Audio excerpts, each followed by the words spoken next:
Now, a look at a moment when national security interests trumped ethical concerns. Jeffrey Brown has our book conversation. Nazi scientists, some of them tied to war crimes including horrific concentration camp experiments, brought to the U.S. in a secret program to advance American security interests during the Cold War. It sounds like the plot of a film drama, but it actually happened, and on a large scale. The story is told in the new book, Operation Paperclip. Author and journalist Annie Jacobson joins us now. Welcome to you. Thank you. So these were top scientists in the German war effort, sought out by the U.S. military as the war was coming to an end. That's right. These were Hitler's top weapons makers, and Operation Paperclip became a classified military program to bring them to the United States. It also had a public face, so there was, on the one hand, the truth about the program kept secret, and on the other hand, the idea that we'll tell the public that these are the good Germans. And the good Germans, but they were dedicated Nazis, the ones you write about. We should say there are many, 1,600 in all, right? Yes. You document about 21 of them, dedicated Nazis, some, as I said, involved in horrific stuff.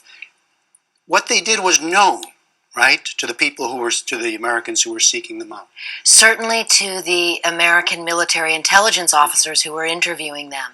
The idea that they were involved in war crimes was really necessary to be kept secret, and that's exactly what happened. And so in the book, I think I unveil a lot of the truth about this program that has remained clouded for decades. So give us an example of one of the figures that intrigued you.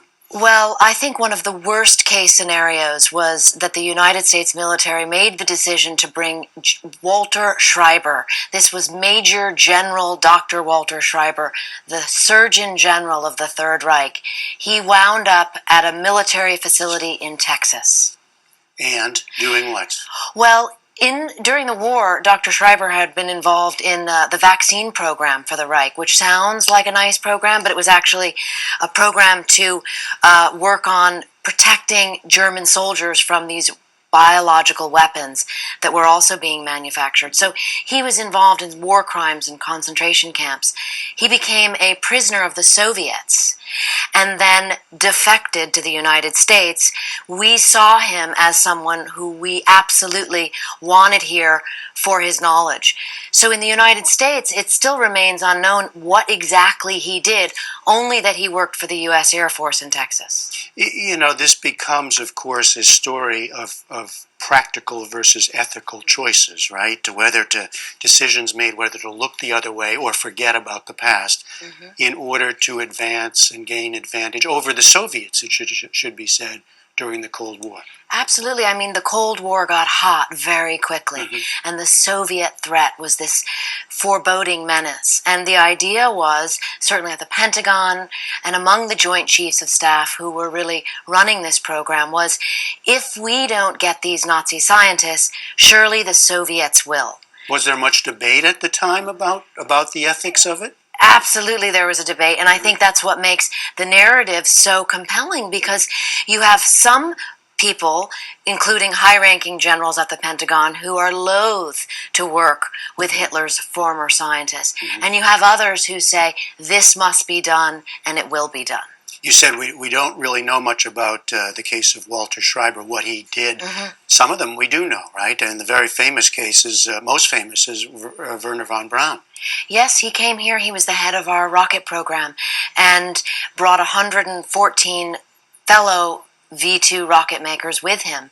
And this program, again, had a very beneficent face. Only now do we know the facts are very different about what those scientists were involved in at the end of the war in what was called the Nordhausen slave labor factory. Deep in the tunnels, you had concentration camp prisoners building the V-2 rockets. So in a case like that and others where we know that they did accomplish things for the U.S.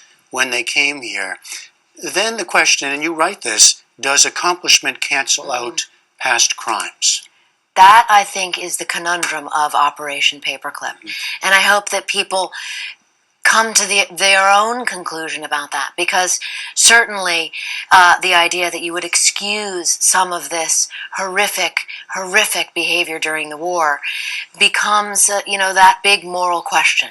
And what happened to these guys in the end? A number of them just lived out their days quite well here in the U.S. You know, the obituary for Dr. Theodore Benziger in the New York Times, I think, kind of sums it up.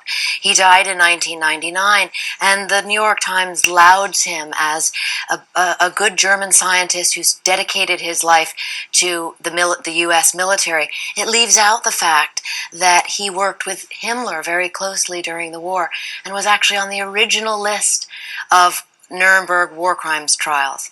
And yet, he was released into U.S. custody and came to the United States. So this idea that you can just whitewash someone's past, I think, is important to look into and to investigate so that that truth can be reconciled. All right, it's a fascinating story. Operation Paperclip, the secret intelligence program that brought Nazi scientists to America. Annie Jacobson, thanks so much. Thank you for having me.